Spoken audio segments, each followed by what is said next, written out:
Good evening and welcome to another episode of Let's Talk. In our continuous conversation and discussion with our City Mayor, Mayor Felipe Remollo. Tonight, we are back with him again in Let's Talk's program, and we'll be talking a lot of updates with regards to existing conditions and developments here in the city of Dumaguete. Mayor, maayong gabi sa imo ha, and welcome back again sa Let's Talk. Mayong gabi, Dok Dinno, mayong gabi usab sa atong mga suking tagpigmanaw and televiewers nining imong programa. Mayor, salamat kayo for being here tonight. No? Let's start off first with the COVID update karon sa syudad sa Dumaguete, sir. No? There has been quite possibly an increase of COVID cases, and what are the steps that has the city IATF done to take control of the situation, sir? Well, we know the drill, no? Pag adunay mga COVID cases, ato yung activate ang atong contact tracing, and then as a contact tracing may bawaan nato kung kinsang asang lugar, kinsang pamilya, kinsang individual ang possibly na contaminate ng COVID virus. Kining simana no, this is about right after fiesta. That's right. Adunay upsurge ta, no.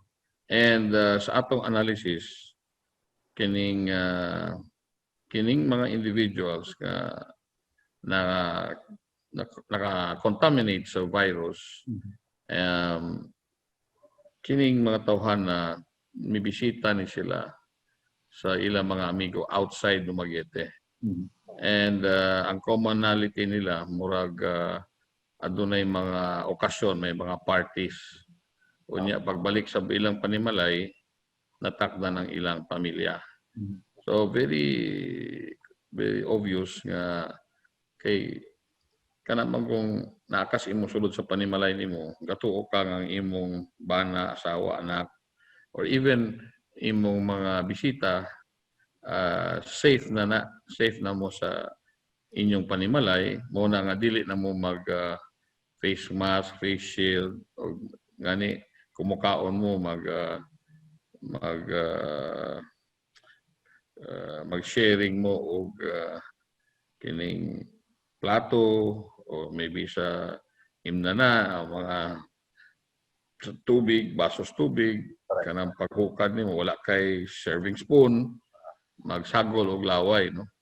So muna nga it is a lesson learned nga bisag sa imong panimalay, especially kung naa kay membro sa panimalay nga sige guwa, okay, and dili magbantay, posible pod nga without you knowing, matakdan ka.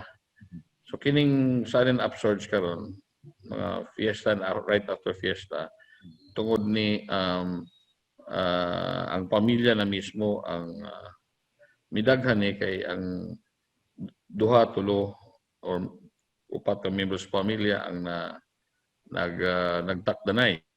No? Pero kining usa lang mo niya, usa sa pamilya, bibisita ang amigo, nangaon sila, confident na po sila. No? Dili ni kini nakuha nato sa mga apor o mga LSIs, pero kini nakuha na ni sa especially pag naay okasyon nga overconfident ka nga sa pamilya, sa imong sulod sa panimalay, dili na ang imong sulod sa pamilya, membro sa pamilya, dili safe siya sa COVID. Pero kana balantayan gihapon. But we know the drill, as I said, na-quarantine na nato sila, which is a good move. And then mahulak na tao, napulo ka adlaw at least para mag-second swab. And then mabalo na ta kung naka-recover ba siya o dili. Okay?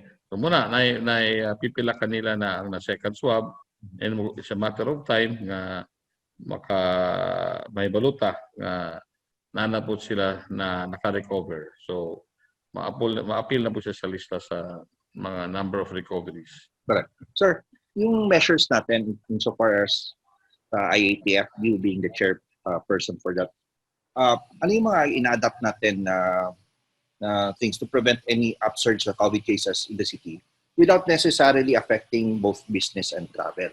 Well, aside that ang dili kayo fatal ang COVID na to, no?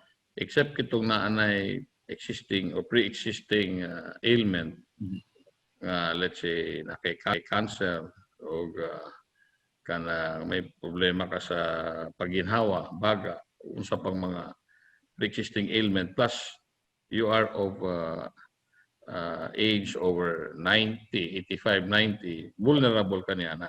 That's right. Now, dili ang nakita nato nga sa atong contact tracing kining sudden upsurge karon tungod ni sa kanang gitawag og sobrang pagsalig nga ang imong gadungan mong kaon nag sa imong pamilya o sa imong amigo na party mo na balantayan. So in other words, let's avoid now dining with nga wala kay serving spoon, kay kung dining magugka kaon ka, imo mang matangtang imong face mask, face shield, di ba? Yeah. O kay social distancing. Pero diha sa pagsagol diha og gasagol mo og kaon o kanang walay serving spoon, especially sa tubig, nag-imanay mo baso, inom, whatever, magtakda na imong laway. Mo nay kuyaw sa contamination. O niya, pag ulit mo sa inyong balay, katuo ang members pa inyong pamilya nga, kay wa mo po ikuan, kaning mga gadala og virus, wa mo po simptomas. Katuo ra po kang okay to siya. Ang imong banalik na uli sa gabi, o dinay ka party, imong anak ba, wala magbantay yung ka. Kay, mo ni sila karoy mga recent murag causes nga adunay takdanay sa pamilya. Sir, katong may mga suggestions, no, for the city to limit outdoor sports activities, no, to prevent mass gatherings. No? Is this also being considered by IATF as a possible restriction, Mayor? Well, muna atong natan-aw, no, nga but ang causes mo tungod sa contact tracing, dili man yung mga outdoor activities. Kay gi-welcome mga outdoor activities as compared to indoors. Kaya na ang takdanay. So nakita na to ron nga ang pinaka cause sudden upsurge na to karon is the parties kanang dine-in, kulang ka sa pag dine-in ka nga wala ra sa imong buot, ang imong guards are down, meaning wala kay face mask, kasturya ka kaon, doon mo sa imong kauban, di ba? Muna siya karon may balantayan. Itong wala pa sa atong contact tracing pagkakaroon, ang result gadula og sports outside open air. Yes. Okay? So dili na kaayo ang target nato karon, dili tungod ni ana.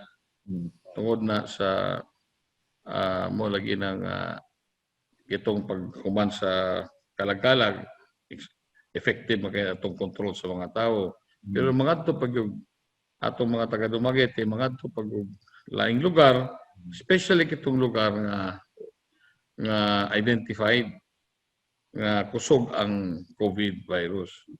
Okay, so muna siya. Okay, ang Dumaguete open magunta kay na din ang provincial hospital o mga private hospitals, mga nahimag yun ang mga may sakit. Ikaduha, ang atong provincial Hospital. Offices na to nga ang mga empleyado aduna pud sila'y katuyuan o mga responsibilities outside of Dumaguete. Sulod guwa mangin sila. So watay kung dili sila magmatngon, for sure makadalag yun sila og virus sa pagbalik nila sa atong syudad. So kana magbalantayan po na siya, no? So diha gyud ngani sa of late murag nag-disinfect ang provincial capital. Identified po nila ang maayo kay sayong na-identify kinsa ning mga tawhan nga naigo po sa COVID. Wala siya nga kitong mga provincial offices or officials, employees nga sulod kuwa, kana gyud sila magbantay. Karon kinahanglan naman sa sulod sa Dumaguete, gihangyo nato nga kito pong natagagawa ay lang sa amo kanhi dinhi karon kay basig kamo na po matakdan. Okay? Muna ibalantayan nato. Okay? As much as possible, wa ko kay tuyo sa Dumaguete. Kay kana na let's say na may mga groceries, na grocery stores, na ay mga ATM, mga bangko sa inyong mga lugar, ayun na sa muganhi kay basin nga pag-anhin ninyo, kamo na po yung magdalag sakit dito sa pagbalik ninyo sa inyong gigikanan. This is just a temporary measure. Antos ng tagamay kay hapit na nga ang makapalit ang Pilipinas o itong vaccine. Let's just katapusang utong na lang ni. Kay if not this end of the year, first quarter of next year, klaro na nga aduna na vaccine nga pwede na ito magamit. Kaya ang atong national government natigsabot na sa mga pipila ka pharmaceutical firms. Posibleng ready na to come up with the vaccine. So for sure, kita naman maayo paghapon ang atong pugong na lang ta kay sa imong nasayran, sa atong nasayran, kita mo una gani nga giduaw, gibisita sa itong original with virus carriers, mga taga-Wuhan, China gyud. Muna nga mga 11 nakakuan, 11 ka bulan na, mag-Disyembre na lang ta karon, hapit ng Disyembre. And then pipila lang ang naangol, no? Ito lang yung mga may pre-existing conditions. Unya dako ang atong survival rate o atong mga recoveries. That is the good news of it. Anyway, sir, if you recall, no, masyadong madaming criticisms nung April about when we started off with sa ECQ, yung mga quarantine passes. But the tide has turned now. In fact, yung mga mga critics ninyo before, ngayon sila naman mismo nagsasabi na bakit hindi na lang ibalik yung quarantine passes as a temporary measure. That is an option kay we cannot do we are not a closed city, meaning dili ta pwedeng musirado kay ang probinsya kung sa may tabo sa rest of the province anhi magud sila magpa-ospital. Okay, so dili ganan nato, we have to also be responsible or take care of those outside of Dumaguete. Di ba na pwedeng sarada na to kay let's say mga major transactions, mga major banks, itong mga palaliton nga wala sa ilang lugar na sa Dumaguete. Kinanglan na yun. Life must go on under the new normal. We just have to live with the fact na naana ng COVID na to. It's just that kung magawa ka, mag-andam lang yung face mask o face shield para double protection, maghugas kang kamot every so often, and then, importante, mag-social distancing. Muna ibuhaton sa tanan, may mo po once in a while, adun na po COVID para panghadlok and to remind us nga di pa ni human ang gira. Okay? Pwede pa tang mabalikan. But hopefully, dili na siya mo lapaw pa o mudako pag yun, no? Kay ang atong resources sa government mahurot niya sige na ta og sige taga atubang og mga COVID virus cases. Bago na kay atong mga frontliners, no? Tawa na tayo tulog, sige na taga strategize. Okay, uban sa atong City Health Office, uban sa atong tourism, uban sa atong mga pulis, ubang mga barangay health official o mga barangay health officers, no? O health workers and mga nutrition workers. Naman sila frontliner, guna sila. Mga barangay officials mismo. Yeah. Tanod. Nagatabang na to. Now, sir, the city recently marked yung 72nd Charter Anniversary and City Fiesta without any major incident. No? Now, Yes, wala na. what measures were undertaken and enforced to ensure a peaceful and orderly celebration? Well, atong i-reactivate itong atong checkpoints or magtawag na ito COVID checkpoints, no? And psychologically, wala na po kayo'y nagbisita sa pista. Kanya atong kampanya nga modest lang ang celebration within the family. Correct. Mo to yung natuman. Okay? So wala kay tay problema. Nagulan-ulan po, nakita gini mo mingaw gyud ang Dumaguete. That's right. Because what man tay mga major activities. Ang atong gihimo instead was the virtual parade o itong presentation. Yeah. Itong panghimamat na sa virtual o nasa internet, no? O sa mga gitawag og Twitter, natanan nila or Facebook, no? Facebook. So dili kinahanglan nga magsaya-saya ka sa kadalanan. Yeah. Okay.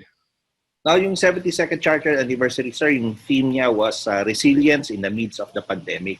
Mayor, could you kindly explain this reflecting on the city's current situation? Yes, kung dili gyud ka mo adapt sa bagong and admit or accept the new reality nga dili na gyud pareha ni adto nga mga daghan ang crowding is what we want, no? Daghang tao mas maayo ang activities. Kita atong gi-maximize ang paggamit sa Facebook, ang Zoom, ang meetings nato. And gamit kita og tag mga face mask, face shields. O kani adto nga almost impossible nato nga gi-require ang mga drivers sa motorsiklo nga mag helmets. Karon mga 98%. Yeah. Hapit na 100% nga makita nimo nga motor nga puro na gyud ga helmet including sa ilang mga pasahero. That's right. So that is something kung wala pa ning COVID virus, I don't know kung ma-implement nato ng helmet law. That's right. Okay? Karon ra gyud ni sa panahon nato nga nakita nimo nga nakasabot na ng mga katawhan. That's right. So under the new normal, even without the virus, bisag palig na i-vaccine, careful na gyapon ang mga tao. Yeah. O sa tanang klaseng possible nga kagaw o sakit or virus. Yeah. Kinanglan na kanang face mask is already part of our system. Di na mawala. O sakay kag eroplano na mag-atching, kinanglan na gyud ka mag-face mask. Okay. Now, sir, would you agree that by and large, yung families and organizations heeded your advice to celebrate the fiesta modestly and safely? Yes, and thank you very much. No, naminaw sila. Sugod pa rin atong tingkalalag.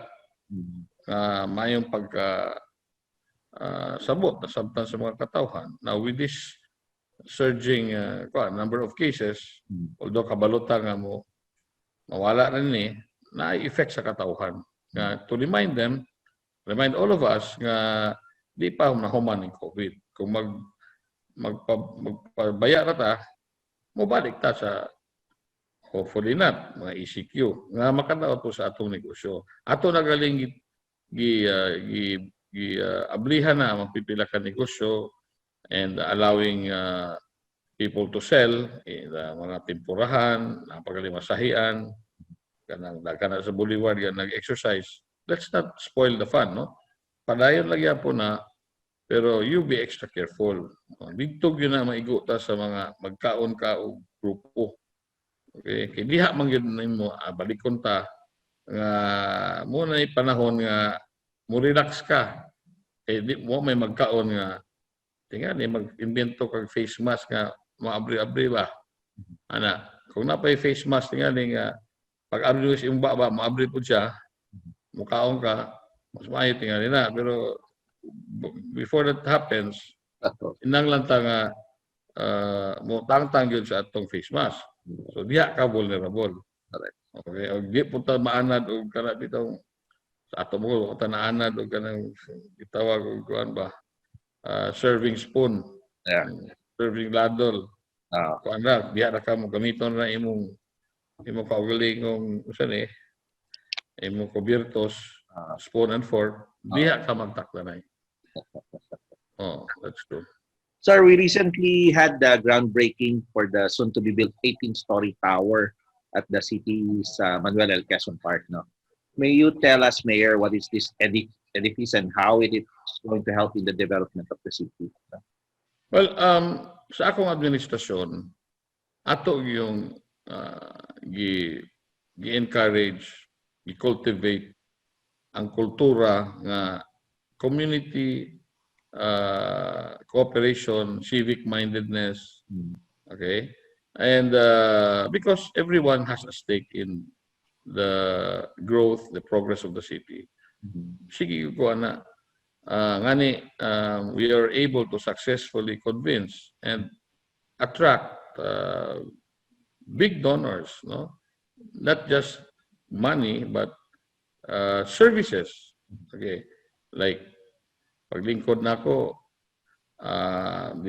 since 2016, naatay mga generous donations of like say 1 hectare lot in Batingil nga mo na gibutangan nato sa duha ka buildings karon nga atong gigama para sa vocational school nga mahimo pud siyang evacuation center, mahimo pud siyang athletes dorm kay karong 2022, 2021 November, ana naman po pag himuon ng 12 Asian Schools Games, no? ASEAN Schools Games, no? And that's one. Number two, kitong 3 hectare property sa Bahong Pandan donated with the Uwanos. Nga, sa una, gidonate sa akong panahon, ang first time nag-mayor ko in 1998, then naggibawi karon uli na pod, okay, so that we can build our most likely a satellite market in Bahong Pandan. That's net of 3 hectares, dugang pa sila almost 1 hectare para sa road network para ang Bahong Pandan makakonect sa diversion road. Makita nimo nga ang diversion road na ana diya sa Bahong Pandan road ug Kantili, lapad na kayo 20 meters. Right, no? Ang mga, let's say, I should also we should also take cognizance of the fact nga sa akong administrasyon po, mga pastor family, you know?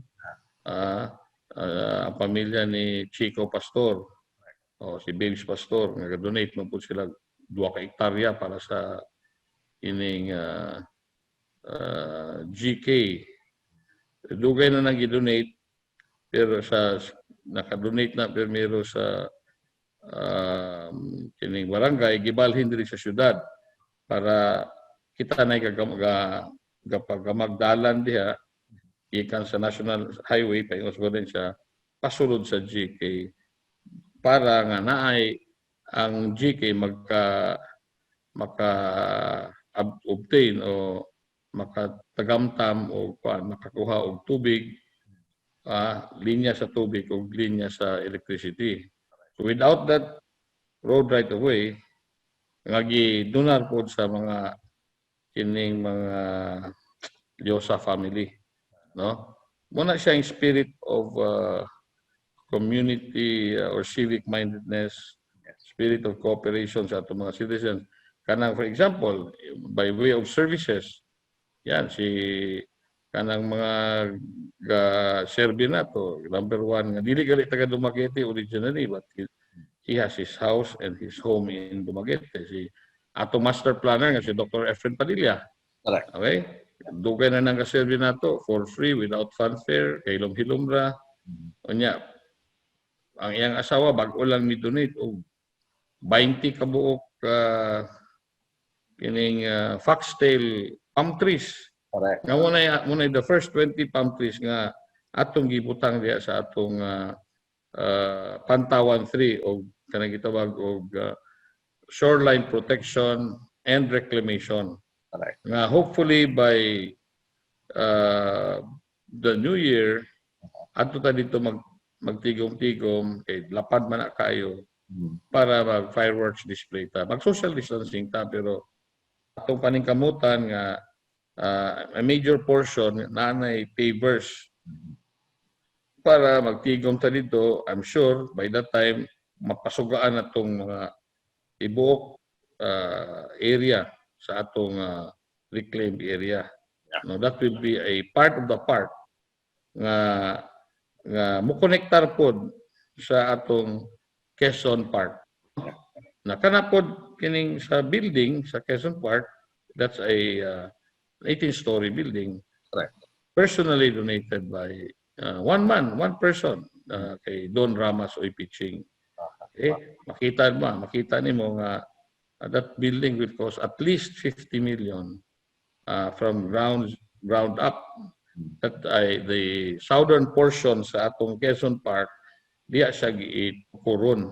Unya in the next maybe 12 months maato na siyang magamit with 2 elevators kanang mo kuan karon sa under the new normal. Okay, aduna nay kinahanglan kita og revenues sa syudad. Correct. Kay marag gitawag tag mga economic enterprise nga makadugang og income sa syudad.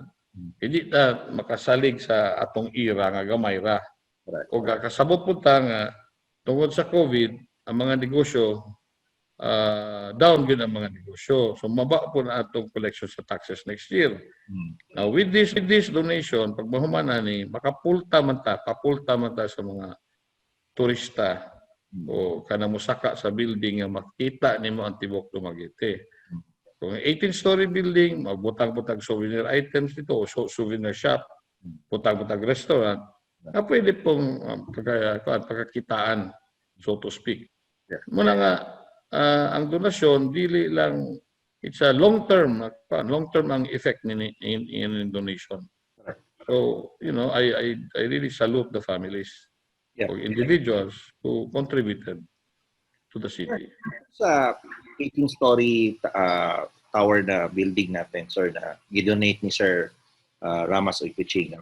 What was his motivation for this donation of a 50 million structure? And upon its completion, you know, be turned over to the city government. Ano sa may motivation niya ni sir pag-donate? Well, as he said during his speech, no, he was born and raised in Dumaguete. He loves Dumaguete, and after touring all over the world, he saw naagoy distinguishing mark o distinguishing feature, an iconic structure ang nakita niya that will remind him of a particular city. Okay, be that as it may, no, nakita po kay istorya maming doon nga siya di ay in April 2023 siya ang mo-assume sa iyang pagka-grandmaster sa Brotherhood of Masons. Okay. No? Yeah. And then ngani wisgot siya nga tungod ni ana muanhi ang Brotherhood of Masons all over the Philippines. Normally pag na national investiture, national convention, no less than 6 to 10,000 ang mo attender. Wow.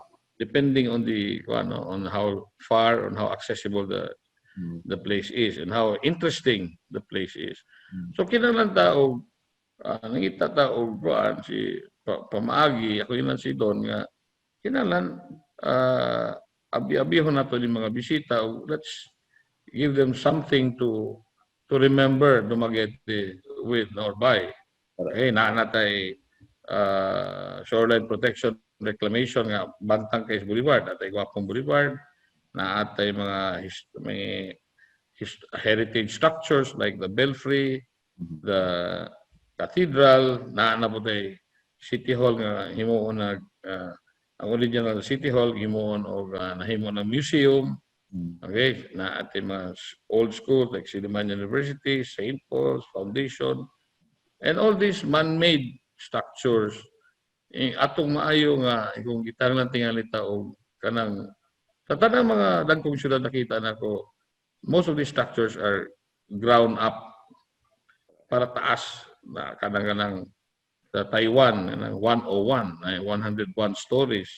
Sa Shanghai nakaadto po ko sa The Pearl, okay? Sa Malaysia napotoy Petronas Tower, puro tower ni sila. Okay? Muna nga tanda po nato dili magali as garbo or habog sa o as tall as the rich countries, rich cities in the world.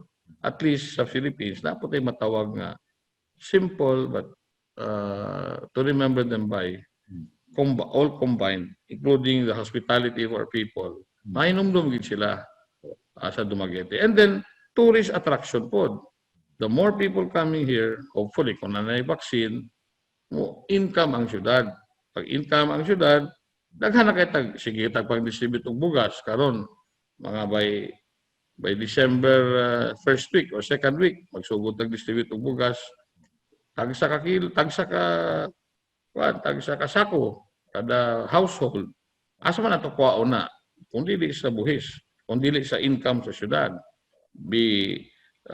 Dako kayo ang potential sa tourism nga makahatag og income sa syudad.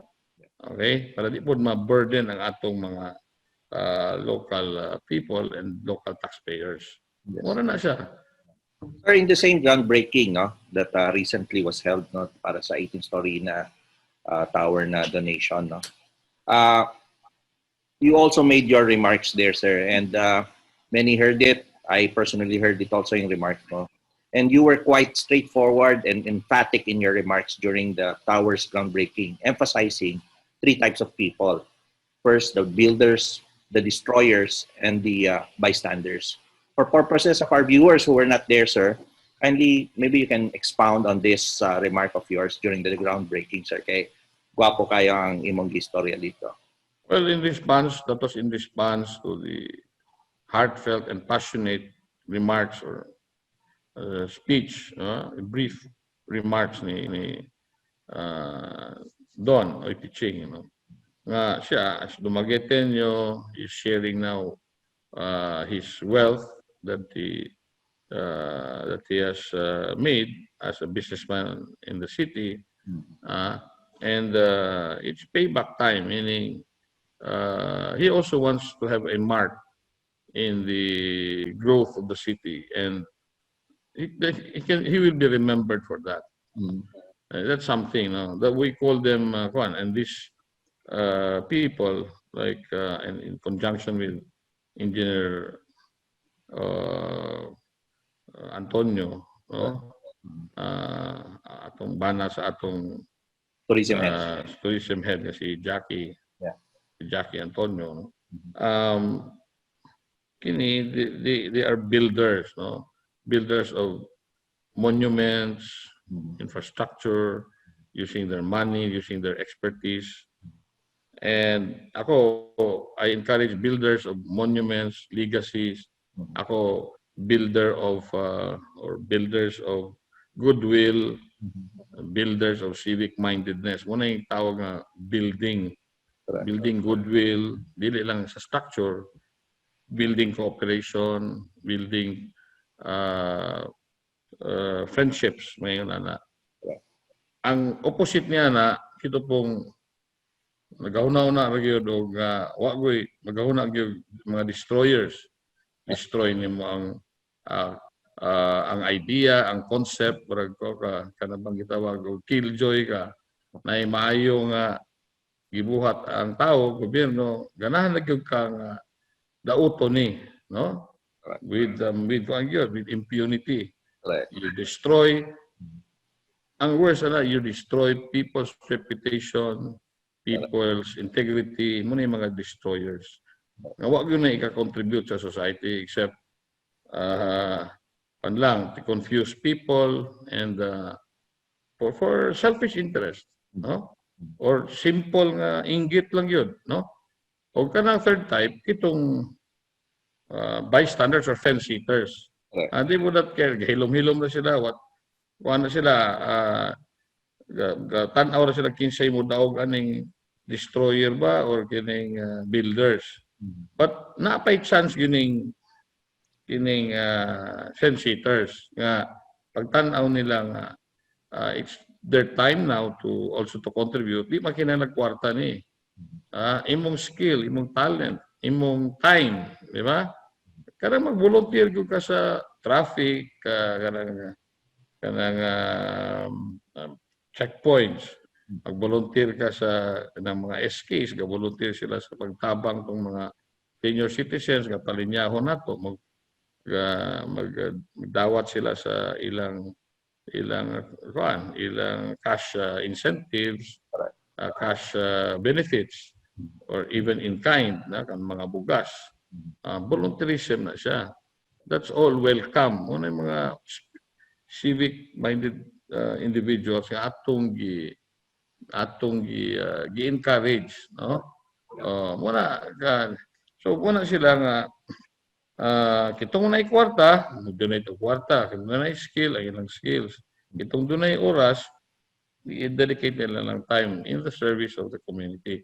Dumaguete is what it is today is because of the quality of people kung we have, no? Kung sobra nagdagdagan ng mga malisyoso og utok o wala mahimo mga kana malisyoso pareha na og nana sa destroyers nga category.